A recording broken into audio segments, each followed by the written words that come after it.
জামাই নামক মানুষকে কখনো বিশ্বাস করবেন না। কেন বলুন তো? আজকে আমার সাথে ঘটে যাওয়া একটা কাহিনী শুনুন তাহলে। আসসালামু আলাইকুম, কি অবস্থা সবার? সারাদিন কর্মব্যস্ততার মধ্যে থেকে ঘুরতে যাওয়ার কথা শুনলে আমার মন খালি নাচানাচি করে। আর সেই নাচানাচিরই সুযোগ নিল আমার জামাই।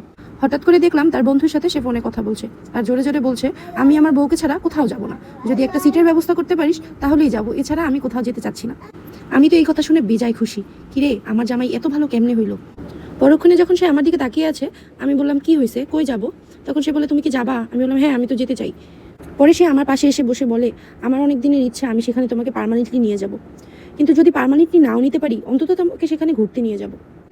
ওই টাইমে আমার মাথায় ঘুরতেছে হয়তো বা আমরা কোনো রিসোর্টে যাব বা কিছু এরকম কিছু একটা ঘুরতেছে।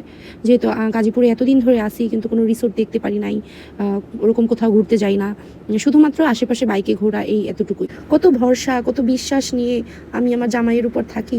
সেই জামাই আমাকে পরক্ষণে কি বললো জানেন? আমি তাকে জিজ্ঞেস করলাম, জান, অনেক তো হইলো, এখন বলো তুমি আমার নিয়ে কই যাবা?